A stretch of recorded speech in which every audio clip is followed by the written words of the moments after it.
Your phone didn't buzz, no message arrived, nothing lit up. You checked it anyway. That probably feels normal, almost too normal to notice. But researchers studying everyday smartphone behavior found something strange. About 89% of phone interactions were started by the person, not by the device. On average, people interacted with their phones for roughly 10 minutes every hour, often in short bursts scattered across the day. So a lot of the time, the phone isn't interrupting us. We're interrupting ourselves. Why? Sometimes there's a reason, a message to send, a map to check, a song to change, and sometimes there's just a gap, 30 seconds before the elevator arrives. A slow part of a conversation, a page that takes effort to read, a video that hasn't done anything interesting for 15 seconds. Your hand moves before you've really decided what you want. That tiny reflex points toward a much bigger question. What boredom does to your brain is very different from what boredom feels like, because from the inside, boredom feels like nothing is happening. Inside your brain, plenty is happening. Psychologists have spent decades arguing over exactly how to define this feeling. One influential definition describes boredom as wanting to engage in something satisfying, but being unable to do it. That distinction matters. You don't need an empty room to be bored. You can be bored in a packed classroom, during a conversation, halfway through a game, while watching an endless stream of videos specifically designed to entertain you. The problem isn't always a lack of things to do. Sometimes there are too many things to do, and none of them manage to hold you. That gets us closer to the psychology of boredom. Researchers increasingly describe it as a problem involving attention, meaning, and control. Maybe the task is too easy, or it's too difficult. You might understand perfectly well what you're doing, but not care about the result. And sometimes you do care. You just feel trapped doing it. Recent work has even linked frequent boredom with a reduced sense of agency, the feeling that your actions are actually coming from you and moving towards something you chose. That explains something almost everyone has experienced.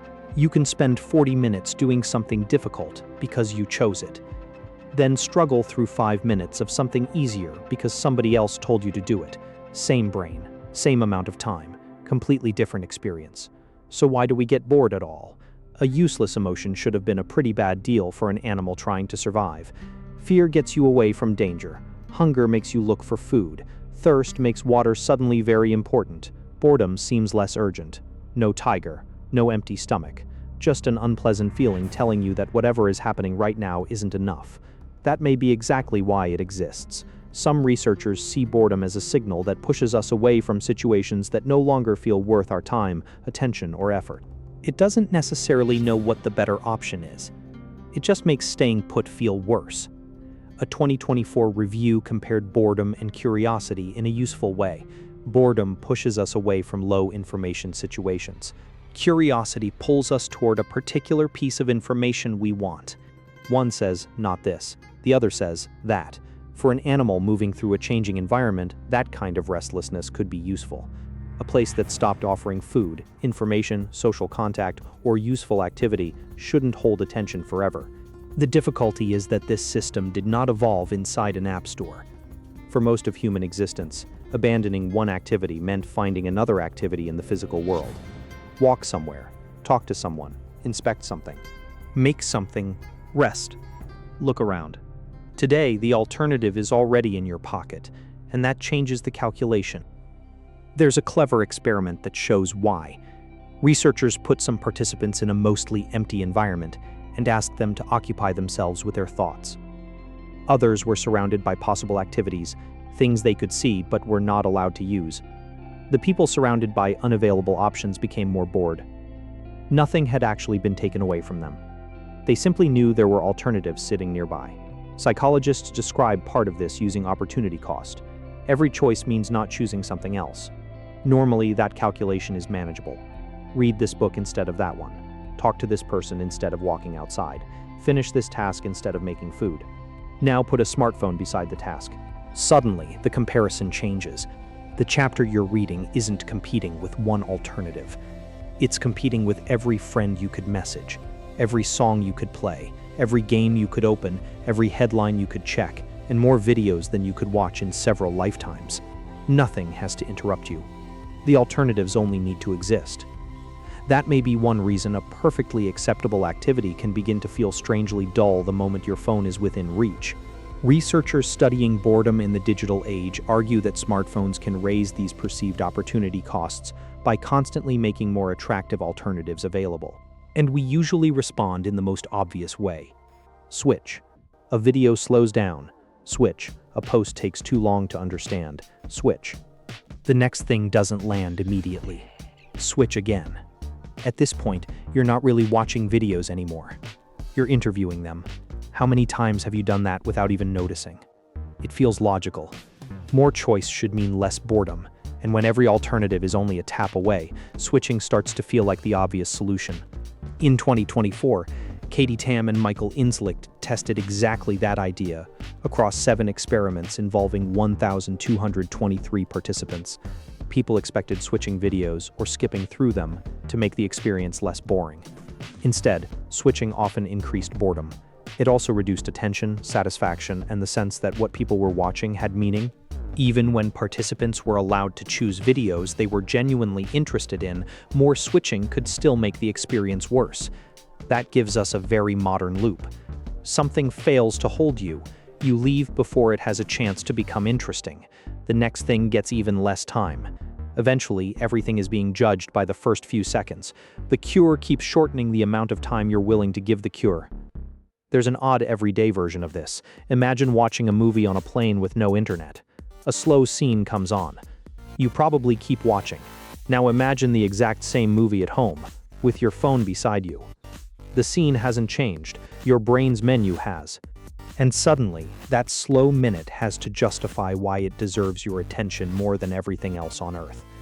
This is where the science of boredom gets more interesting than the usual dopamine ruined your brain explanation. Your brain is not simply switching off. Brain imaging research has examined boredom alongside the default mode network, a set of regions often associated with internally directed thought. But the result is more complicated than boredom activates creativity mode. In one study, researchers concluded that boredom during a monotonous task looked more like a failure to successfully engage executive control systems, while the brain was still being asked to pay attention. In plain English, part of you is trying to stay, part of you is already looking for the exit. That conflict feels familiar because we experience it constantly. You read the same sentence twice. Hear someone speaking, but realize you stopped listening. Open another tab without knowing what you meant to search for. Your attention hasn't disappeared. It has stopped agreeing on where to go. That also explains why boredom and rest are not the same thing. Rest can feel good because you've chosen to stop. Boredom often contains the opposite sensation. You want engagement, but you can't find a satisfying target for it. Choice matters. Meaning matters. Attention matters. And the phone is unusually good at offering a fourth option. Don't solve the problem at all. Just replace the feeling for a moment. There is another popular claim about boredom that deserves some caution. Boredom and creativity are often presented as if one automatically produces the other. Get bored. Become creative. Nice idea. Reality is messier. Some experiments have found that people who first completed a boring task later performed better on certain creative tasks. In one pair of studies, participants who did monotonous writing or reading activities showed improved performance on some measures of creative potential afterward. That doesn't mean staring at a wall turns everyone into a genius. A boring moment can create room for mind wandering and new associations. It can also produce frustration, bad decisions, or a desperate search for stimulation. The feeling itself doesn't choose what comes next. You do. So, why boredom is good is probably the wrong question. A better one is, what information is the feeling giving you? Sometimes the answer really is, leave. A pointless task can remain pointless no matter how disciplined you become. Sometimes the problem is difficulty. You don't need more stimulation. You need a task that actually challenges you. Another time, the missing piece is meaning, or control, or enough uninterrupted time to get past the shallow part of an experience. Those are completely different problems. We usually treat them with the same solution. Open phone. And because that solution arrives almost instantly, we rarely find out which problem we actually had. That may be the strangest change of all. Your ancestors certainly experienced restless moments. Modern humans didn't invent the feeling. What we invented was an escape route, available almost everywhere, almost all the time. The old system could push attention elsewhere. The modern world can answer that push before you've even understood it. Remember those phone interactions from the beginning? Most weren't caused by the phone demanding attention. The person started them.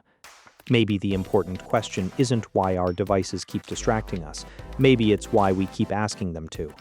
The next time your hand moves toward your phone during a quiet moment, there may be no need to fight it or turn boredom into some heroic exercise.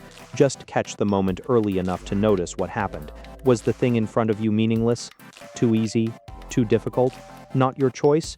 Or did it simply need another 30 seconds before you had time to settle into it? Because boredom doesn't always mean you need something new. Sometimes it means your attention hasn't stayed anywhere long enough for anything to become worth staying for. So boredom isn't simply a lack of stimulation. Sometimes it's about meaning. Sometimes control. Sometimes difficulty. And sometimes we just don't stay with anything long enough to find out. And that creates one more problem. What happens when your brain wants to leave? But the thing in front of you is exactly the thing you need to finish. Wait, that's actually true. Subscribe and enjoy.